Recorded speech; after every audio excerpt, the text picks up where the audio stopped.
Heavenly Father, thank you for this day. Thank you, O God, Father of our Lord Jesus. Thank you for another day of life, for health, for strength, for food, for all the provisions, and for all the people who love us, who care for us, who serve us directly or indirectly. We celebrate your goodness and generosity, O God. May you enable us to enter into your most holy place. Enable us, O God, to hear you, to touch you. So cleanse us, forgive us from all our sins. Patawarin niyo po kami, Panginoon, sa lahat namin mga pagkukulang. Punuan niyo ng inyong kabanalan, kabaitan, pagpapatawad ang lahat ng kulang sa amin. At dahil dyan, maging katanggap-tanggap kami sa inyo. Narito kami upang kayo'y dalhan ng aming mga papuri, mga handog, at hingan kayo, Panginoon, ng pagpapala. Kaliwanagan, karunungan, kalayaan, kaginhawahan sa buhay. Pagalingin mo nawa ang mga sakit naming physical, emosyonal, spiritual. Palakasin mo nawa ang aming katawan, maging ang aming espiritu, patalinuhin mo ang aming isip, nang lalo namin kayong maunawa. Bigyan mo kami ng kakayahan, Panginoon, na mabuksan ang mga hiwaga ng iyong salita, at ito maging kapakipakinabang sa pang-araw-araw namin pagkakilala sa iyo at sa pang-araw-araw namin pakikipagkapwa sa bawat tao. Nawa, manahan kayo sa aming puso. Bigyan niyo po kami, Panginoon, ng lakas ng isip at katawan, kapayapaan, katahimikan ng loob, para buong-buong maibigay namin sa iyo ang aming atensyon. Protect us from all evil men and evil spirits, from all malicious plans of the evil one against your people.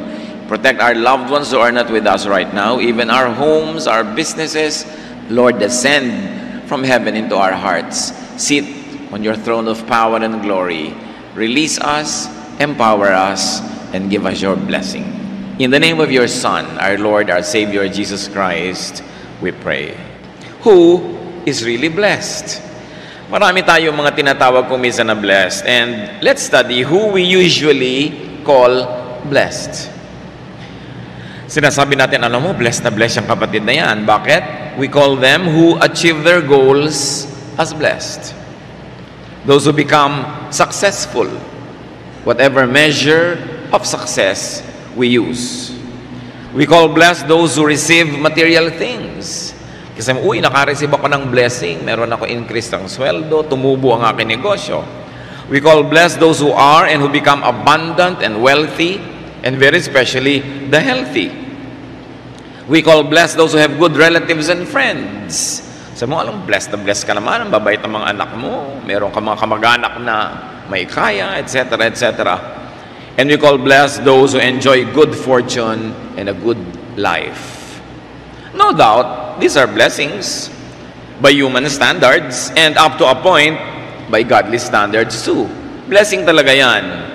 Pero ano ba talaga ang sabi niyang Panginoong Jesus? Who is really blessed according to the Lord? Luke 11:27 to 28, habang ang Panginoon ay naglalakad at siya'y nagtuturo at napakaraming tao na naguhumiyaw, tumatawag ng kanyang atensyon, sumusunod sa kanya. Verse 27, as Jesus was saying these things, a woman in the crowd called out, "Blessed is the mother who gave you birth and nursed you." He replied, "Blessed rather are those who hear the word of God and obey it." Isang babae ang naguhumiyaw. Sabi, bukod namang pinagpala ang babaeng nagluwal sa iyo at ang babaeng nagpasuso sa iyo at nagbigay ng kanyang gatas at nagpalaki sa iyo at nag-alaga. Sabi noong babaeng sumayaw, yun daw ang blessed. Of course, he was referring to the mother of Jesus, Mary. And Jesus said, ang talagang pinagpala ay yung nakakarinig, yung nakikinig ng salita ng Diyos at sumusunod dito. Hindi naman niya sinabing hindi pinagpala si Mary. Pero para doon sa babae, yung pagiging mother or pagiging biologically related to Jesus, pagiging kamag-anak niya in human terms, ay blessedness. Sabi ni Jesus, oo, blessedness yan, pero alam mo, ang tunay na blessedness, hindi lang yung biological relations, hindi lang yung filial relations, hindi yung human relations, earthly relations. Ang tunay na blessedness is relationship with God. And what kind of relationship is that? It is a relationship that begins with hearing. Why? Because God is spirit. Ano bang nadidinig natin? Di ba sound waves, invisible, intangible, pero tinatablang ka ng naririnig mo. Pag nakarinig ka ng magandang balita, sumasaya ka. Pag nakarinig ka ng nakakatakot na balita, natatakot ka. Pag nakarinig ka ng magandang musika, sumasaya ka. Pag nakakarinig ka ng music na ayaw mo, sumasakit ang ulo mo. Nababago ang tao, naapektuhan ng tao ng kanyang nadirinig.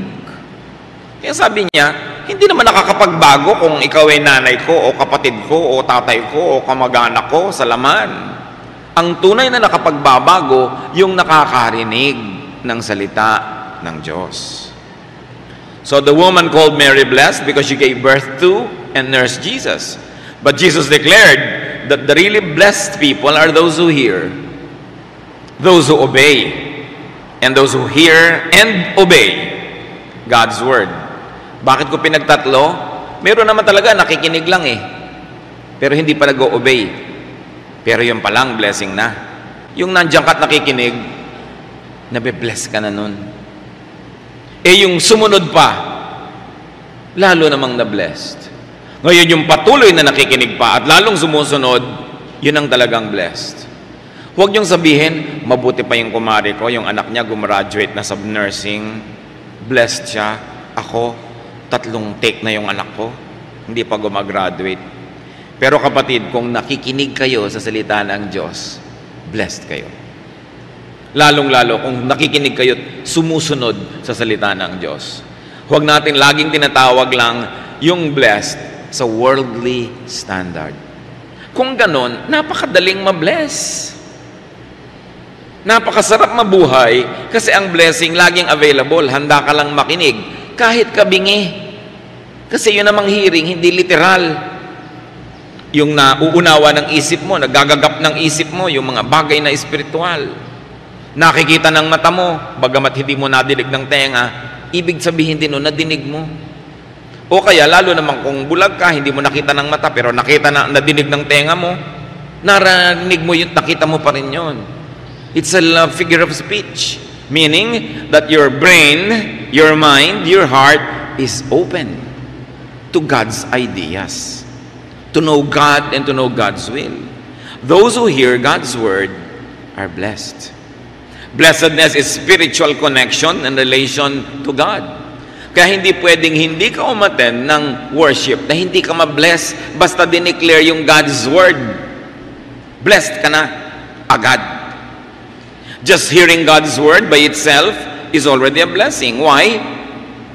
Because hearing brings in ideas, and ideas change the mind and the heart. Ideas align us with the Spirit of God. It's a blessing to hear God's word because faith saves and faith comes from hearing. It is faith that saves, not knowledge, not biological relations. It is faith that saves, and faith comes from hearing, from reading, from understanding God's words. Romans 10:17, faith comes from hearing the message. Tayong lahat narito because one day we heard the message of salvation. We heard the message of liberation and freedom. We heard the message that made us know that we are sinful and sinners and that we have to change. Or we have the message that gave us comfort in our affliction. And so we are attracted to God's word. And so we have faith. And that is a blessing. Kaya napakalaki pong ministry ang broadcast, ang print medium, ang telecast, dahil agad-agad sa ilang saglit napakaraming nakakarinig. Kasing halaga din naman nun yung person-to-person Bible study, yung nagtuturuan, nagsishare ka, nagpapatotoo, directly or indirectly, nagko-quote ka man directly ng verses o hindi. Kung yung ideya nun, sinasabi mo pa rin, ipinapamuhay mo, your audience hears the Word of God. So lahat tayo, preachers. The act of hearing God's Word opens up a person to blessedness. So gusto nyo maging blessing sa mga tao? Speak about God's words. But you don't always have to say Romans 10:13. Pag yung diwa nun, yung laman nun, yung gata, nung salita na yon, sinyer nyo na, kahit hindi nyo kinukot yung exact words, yun pa rin yun. Not the letter, but the spirit of God's words. Acts 14, 9-10, may isang taong gumaling sa kanyang sakit. He listened to Paul as he was speaking. Paul looked directly at him, saw that he had faith to be healed, and called out, "Stand up on your feet." At that, the man jumped up and began to walk. You see, faith to be healed.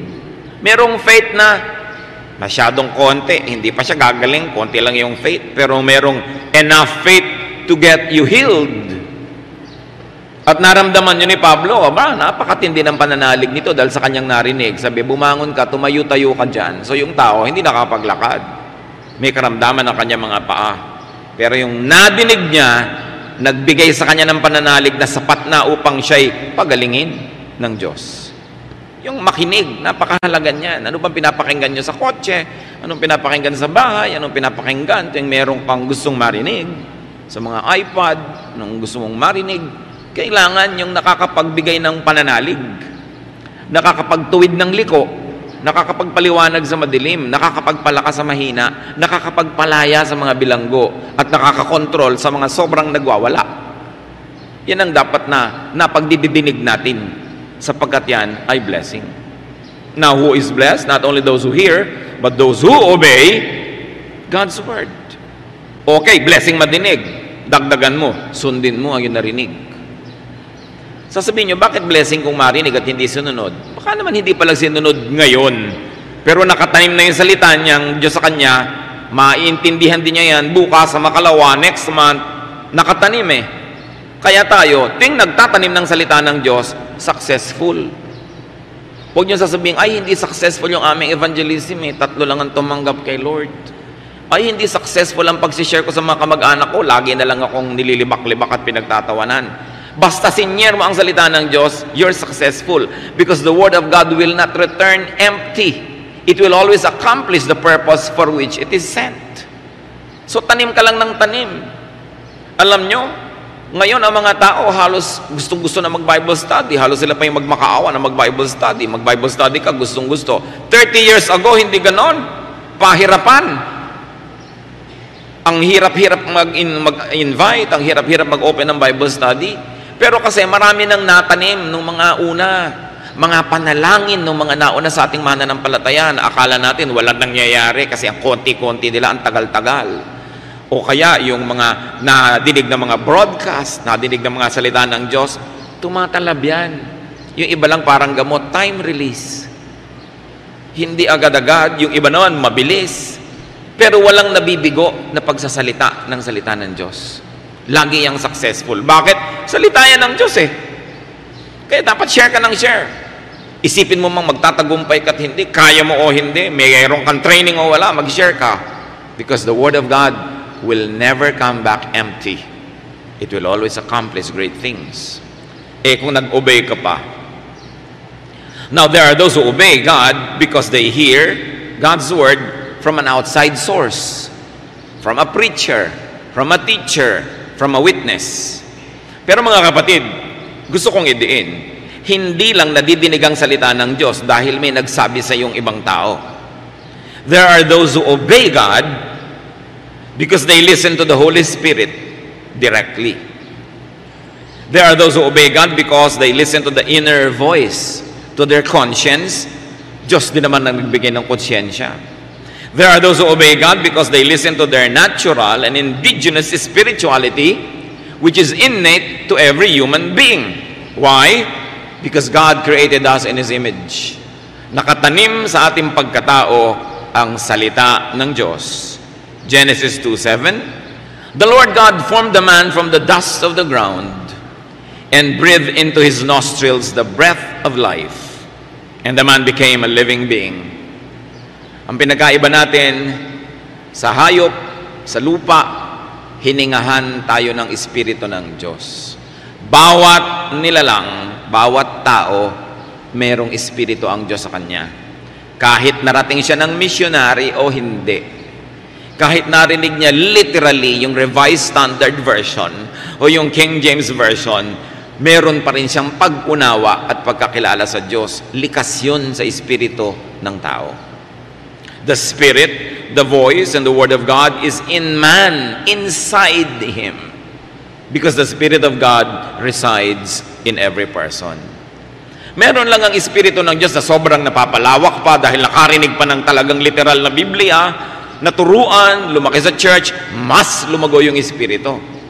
Pero lahat ng tao may nakatanim na Espiritu ng Diyos. Dapat lang gisingin, pukawin, palaguin, payamanin. Pero nandun yun.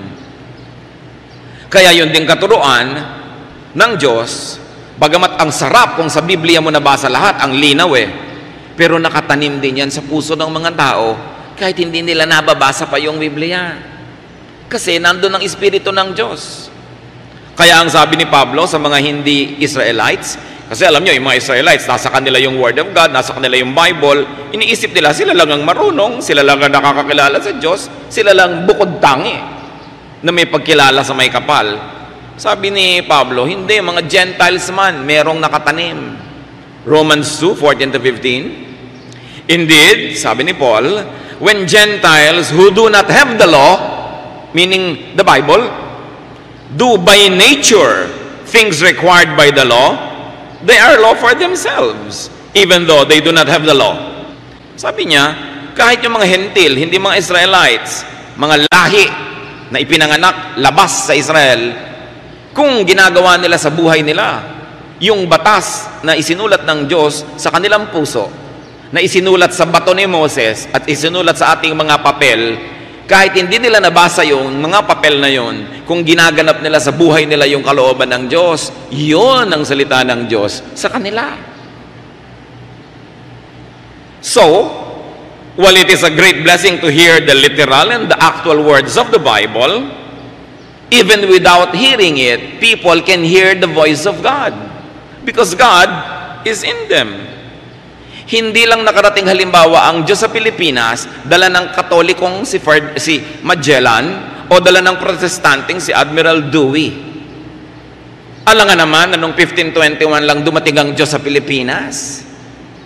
At ni kahit kailan, hindi siya nagpakilala sa ating mga ninuno, hindi siya nagpahiwatig na may Diyos.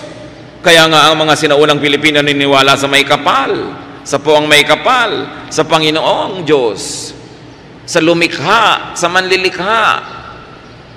Bawat lahi, merong ganun. Kung katulad sa Israel, merong masama at mabuti silang mga kinikilalang mga espiritu, ganun din sa ating mga ninuno. Meron silang kinikilalang mabubuti at masasamang espiritu. Kaya isang malaking pagkukulang sa kabaitan ng Diyos na isipin na dumating lang dito ang Diyos nakasakay sa galeon kasama ni Magellan. At mula nun, bago yun hindi niya tayo malang naisipang puntahan dito. Ang Espiritu ng Diyos nakatanim sa puso ng bawat tao. Pero, mahalaga ang missions. Mahalaga na dalhin mo yung literal na salita para talaga ang linaw-linaw. Pero halimbawa, tayo mga Pilipino, nagbabasa ka man ng Biblia o hindi, magalang tayo sa ating mga magulang, mapagmahal tayo sa ating mga elders, di ba? Sa atin man, mga Pilipino, masama magsinungaling, masamang pumatay, talagang masama na mangalunya. Nakasulat yan sa puso ng tao. Kung minsan nga, yung pang may hawak na Biblia araw-araw, yung pa ang mas lumalabag doon sa nakasulat doon kaysa yung hindi nagbabasa, nasanggano at nakakalat sa kalye. Kaya nakita nyo ang Panginoon, ang puso niya napakalapit doon sa mga tinatawag ng mga religious leaders na sinners. Kasi yung mga religious leaders, yung mga Pharisees, mga Sadducees, sa ulo ang Biblia. Pero, ang pamumuhay nila, puro pagbabalat kayo. Puro pahirap sa kapwa. Puro pag-uusga. Walang kabaitan. Kaya sabi ng Panginoon, eto yung mga taong ito, kita nyo itong mga prostitute, nagbabasag ng pabango para ibigay sa akin. Kita nyo itong mga sinners, inihahayag ang kanilang mga kasalanan at nagtutulungan. Kaya, ang salita ng Diyos, hindi lang franchise ng may hawak-hawak ng relihiyon.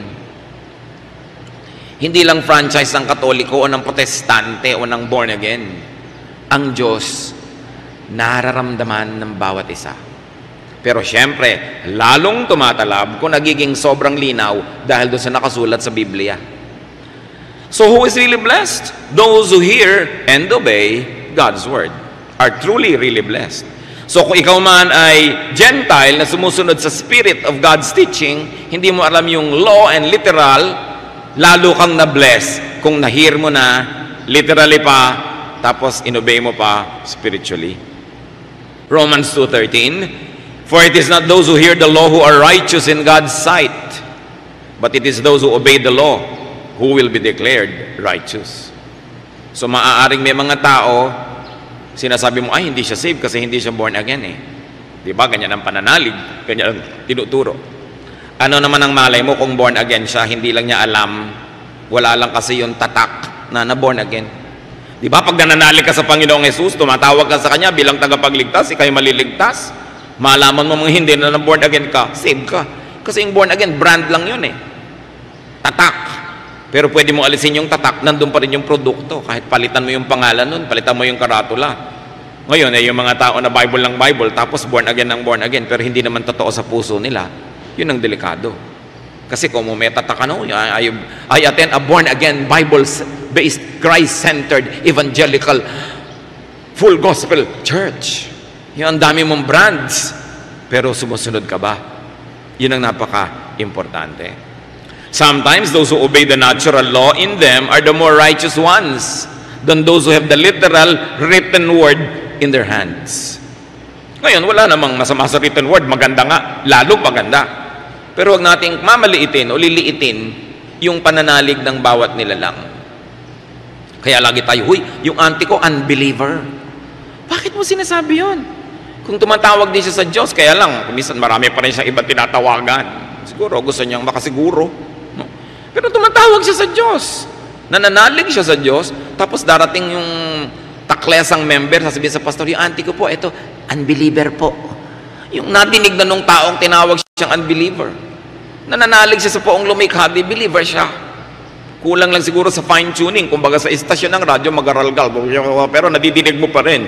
Ngayon, nung nabasa yung Biblia, luminaw na fine-tune. Pero huwag kayo nagtatatawag kahit kanino na unbeliever. Anong malay nyo kung ano nasa puso niya? Judgmentalism yan. So we don't use that word in this church. Our teachers are instructed never to use that word. Kung gusto mo, tawagin mo, ito po yung tita ko, FE. Ibig sabihin, for evangelism. Pero huwag, unbeliever. No? John 13:17, now that you know these things, you will be blessed if you do them. So you are blessed when you know God's word, and you are even more blessed when you do them. Many people wait and long for a blessing. Marami sa atin kumisa naiinggit sa blessing ng kapwa. Because they think that they are not blessed unless they get the material things they want. Unless they enjoy good things and experiences. But the easiest thing is to be blessed. Just listen to and especially hear God's word. Yun palang blessing na. Bawat araw gusto nyo ma-bless? Read your Bible. Listen to the Word of God being preached. Listen to godly songs. Blessed ka na. Kahit ka nakaratay sa banig ng karamdaman. Bagamat mas masarap sanang malusog ka. Pero huwag mo sasabihin hindi ka blessed dahil may sakit ka. Pag nakikinig ka ng salita ng Diyos, blessed ka. Kaya yung mga iba, dahil lang naratay, kaya pakinig ng pakinig eh. Pero kung busy, hindi nakakapakinig. So mas na-bless spiritually, although physically, nagkaroon ng handicap. So, mo sasabihin, hindi ka blessed. Especially, obey God's word that you hear from the outside and from the inside, from your conscience. Then, you will really be blessed. Therefore, brothers and sisters, decide and know, be blessed. It is very crucial. Whenever, wherever, you can be blessed by hearing the voice of God. Makipagniig ka sa Diyos. Pakinggan mo ang Espiritu ng Diyos kasi lagi kanyang kinakausap. Ang Diyos laging nakikipag-usap. Ang tanong lang lagi ba tayo nakikinig? Ipikit mo ang iyong mata, ano man ang kalagayan mo sa buhay, may pera ka at wala, may sakit ka o malusog, masaya ka o malungkot, makipagniig ka sa Diyos and you are blessed. Know that you are blessed.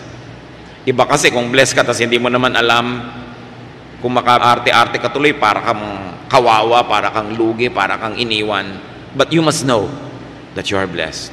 Dapat aware ka na blessed ka just by hearing God's word, and especially if you obey. Kung minsan, sobra tayo nagigilty, mga kapatid. Kasi tayo tao, kinakapos tayo sa pagsunod sa alam nating tama. Maging mabait din kayo sa inyong sarili. Hindi naman talaga natin kayang sundin lahat agad sabay-sabay. So, ipagpasalamat mo sa Diyos na nadinig mo ang isang utos at nasunod mo. At kung meron ka pang hindi nasusunod, bagamat dapat sundin agad yan, pero kung talagang hindi mo masunod-sunod at yun ang totoo, huwag mong ikaila, ipagpasalamat mo pa rin na narinig mo, bagamat hindi mo pa nasusunod. At least, alam mo kung anong dapat mong sundin. At pag naihanda mo na yung loob mo, na ayos mong kapaligiran, susunod ka na rin doon. Hindi gusto ng Diyos na yung salita niya, lagi lang tayong pabigatin ng loob dahil sa guilt. Kaya nga namatay si Jesus para hugasan yung guilt, para gumaan ang loob natin, para mapatawad natin ang mga sarili natin. Kung minsan hingi tayo ng tawad sa Diyos, pero tayo hindi nagpapatawad sa ating sarili. Nabubuhay tayo sa multo ng nakaraan.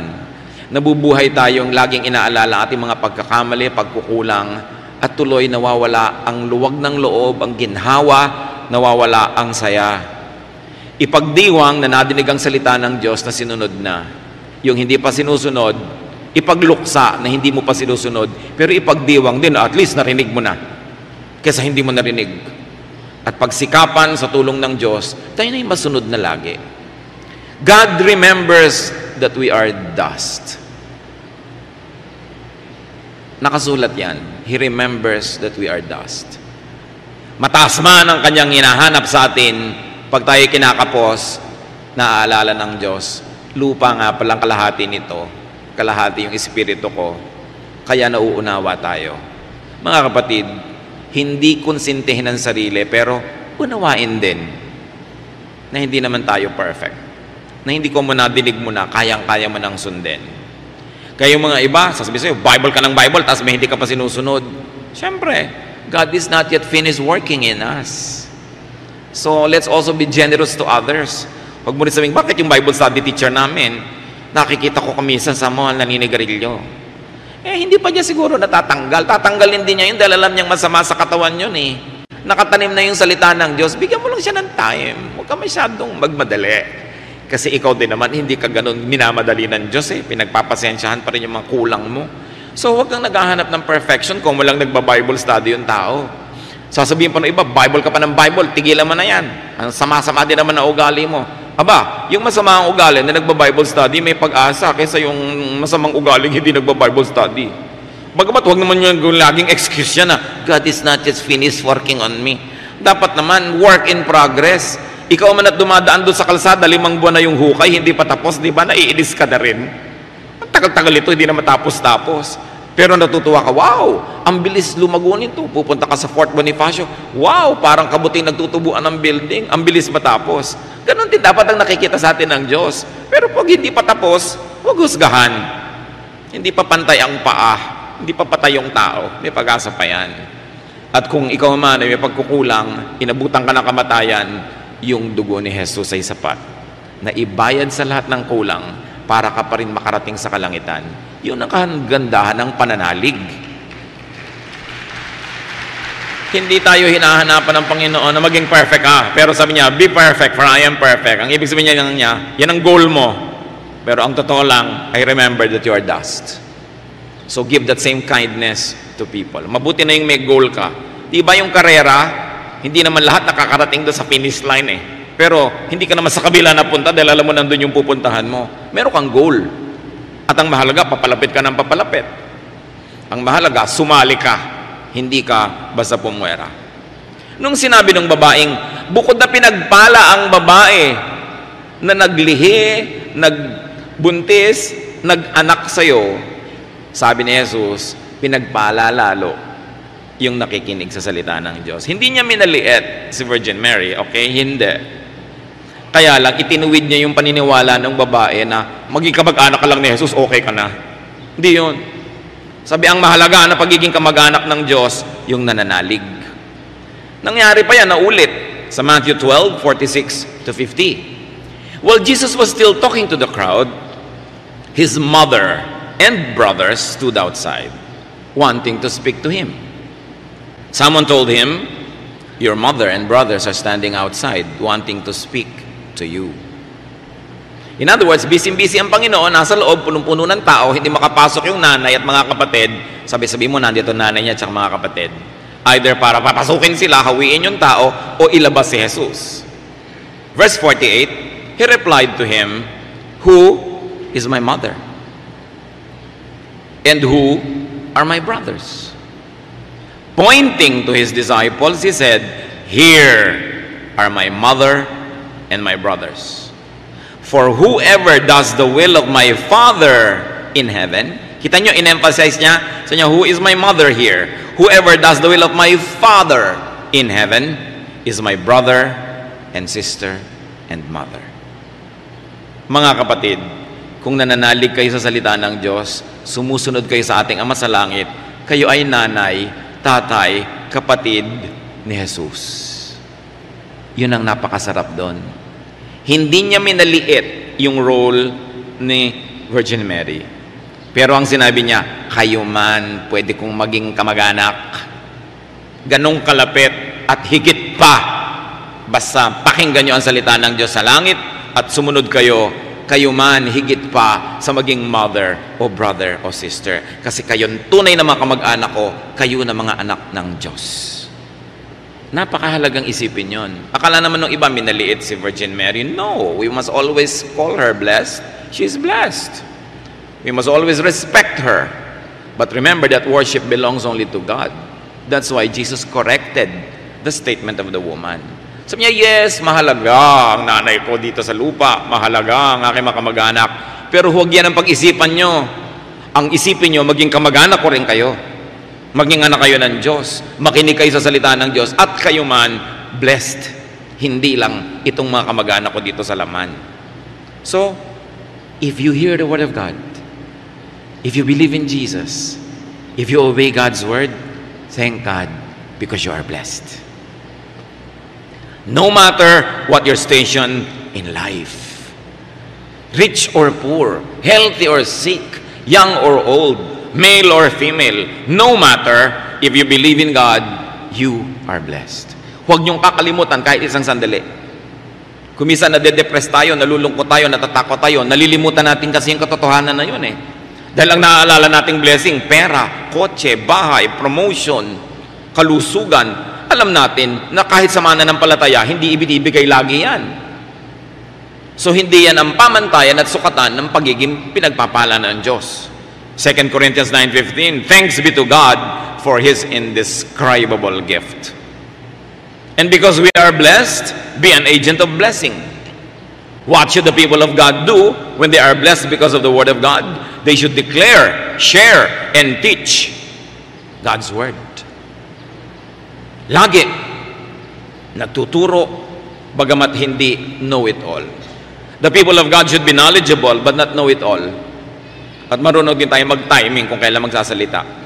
Isaiah 52 verse 7, how beautiful on the mountains are the feet of those who bring good news, who proclaim peace, who bring good tidings, who proclaim salvation.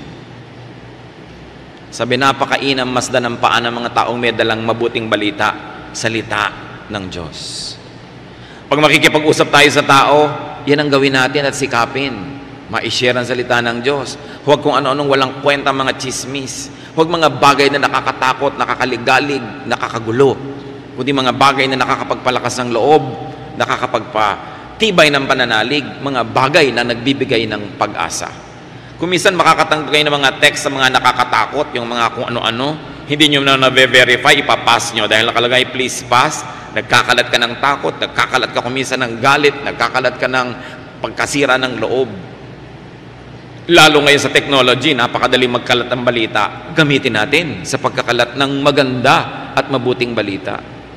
Ngayon, kung kayo naman, naghihingi ng prayer sa mga tao, please pray for this, please pray for me, please pray for me. Matuto naman kayo magtanong doon sa ninyong hinihinga ng prayer, ikaw ba may prayer request? Hindi yung ikaw na lang ang papray ng papray. One-way relationship. May ganun eh. Tuwing dadating yung text, may prayer request. Pero hindi ka malang matanong, what about you? What can I pray for you? Ang akala na lang nila, utusan nila lahat ng kapatiran para ipagdasal sila. Pero hindi naman sila nagpe-pray din mismo para sa iba. One way yun. Hindi yun ang ganung pag-ibig ang hinahanap ng Diyos. Sabi niya, love one another. Mag-ibigan kayo. Hindi lang ikaw ang iniibig. Ikaw din ay iibig. And always preach God's word. 2 Timothy 4:2, preach the word. Be prepared in season and out of season. Correct, rebuke, and encourage with great patience and careful instruction. Bagamat lahat tayo pwede magturo ng mga patotoo, kwento, pero iba naman siyempre yung talaga nagtuturo kayo ng Bible study. Yung talagang nag-aaral kayo, nakapaligid kayo, may topic, may lesson. Iba yun kasi nakafocus, handa ka, at napakainam. Kung kayo, mga kapatid, merong gift of teaching, aba, dapat kayong pakinabangan ng Diyos. Dapat kayong magturo, mag-Bible study. Mananagot tayo sa mga talent ng Diyos na binigay sa atin na hindi niya pinapakinabangan. Lalo kayo merong training talaga sa education, kayo yung mga trainers, mga sanay kayo, lalong dapat kayo ang maging mga Bible study teachers para yung training nyo, pakinabangan ng Panginoon, para maraming mabless pa. Alam niyo naman kasi, hindi lang naman magturo ang mahalaga, kailangan marunong ka rin paano magturo. Kumisa naman, the people reject not the word of God, but the teacher. So, kailangan meron ka ring training at mahusay ka. Ngayon, kahit hindi kayo teacher, wala kayong BSEE o BSE, hindi kayo trainer, pero ting nagkukwento kayo, kahit saan na lang bumabangka kayo, yung mga kamag-anak nyo, kaibigan nyo, nakikinig, ibig sabihin, teacher kayo. Because you can command attention, then submit yourself to the church and be in the Lord's army of teachers. Ang daming dapat turuan, ang daming taong pinanghihinaan ng loob, walang pag-asa, hindi nakakatiyak, ligtas bang kaluluwa nila o hindi.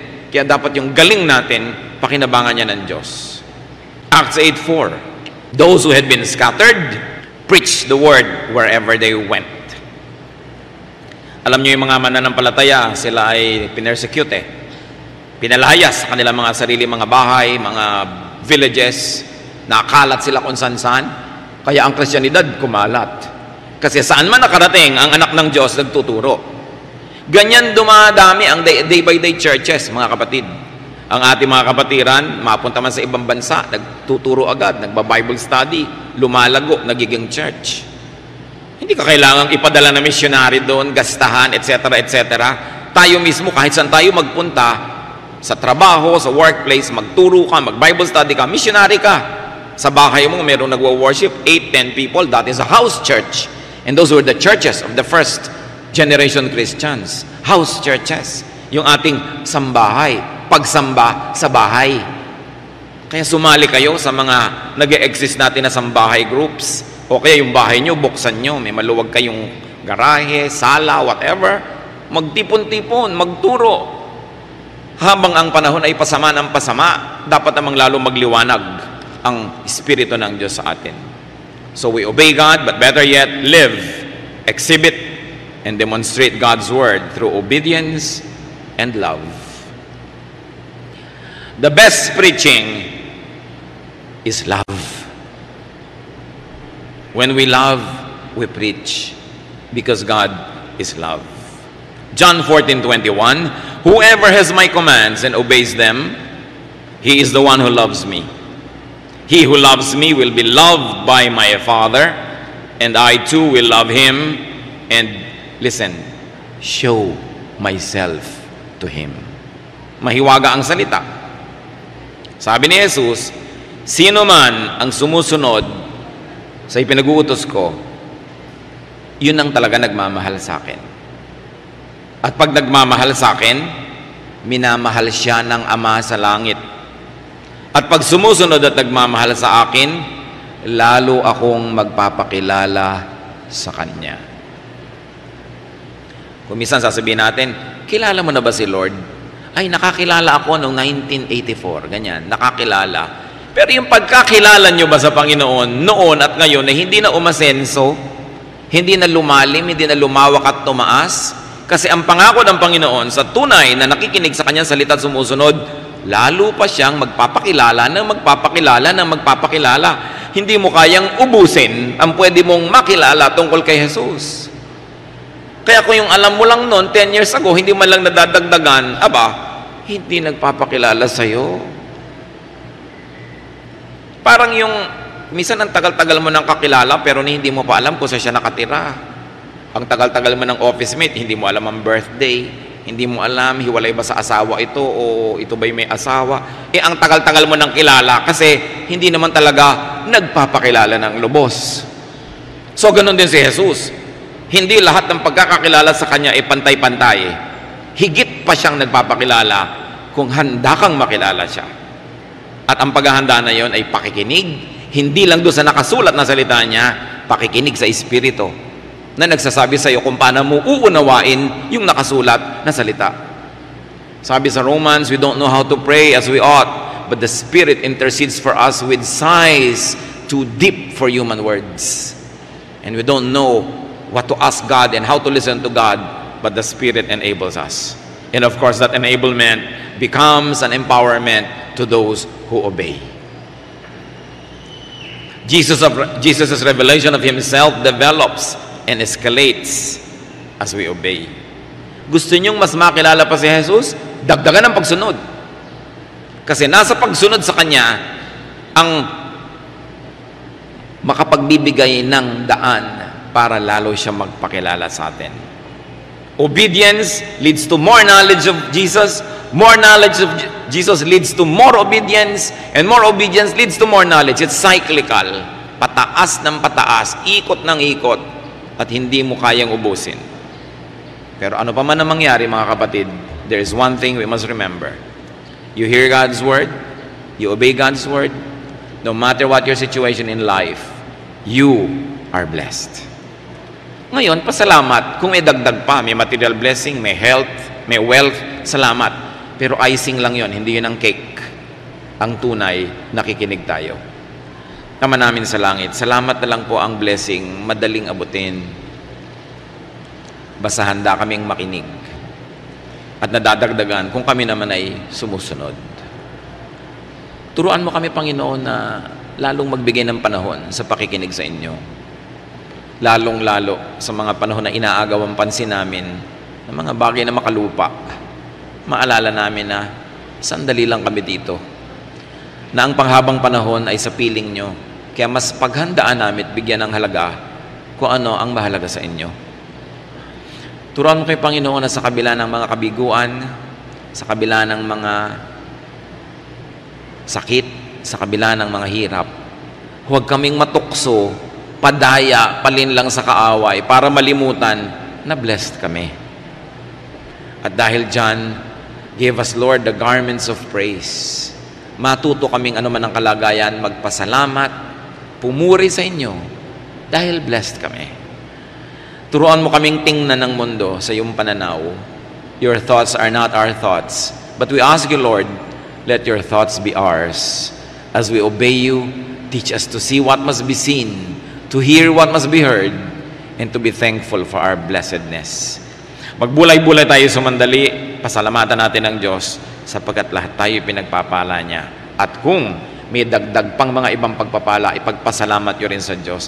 Ngayon, ipagpatuloy natin ang pagsamba sa pamamagitan ng personal na pagpapasalamat. Sabihin nyo sa Panginoon na mga ipinagpapasalamat nyo, higit sa lahat, na nadidinig natin ang Kanyang salita, tayo na nanalig, tayo naligtas dahil kay Jesus. At kung may dagdag pa diyang mga material at physical blessings, ilapit sa Kanya. One act of worship is to thank God. So worship now in silence.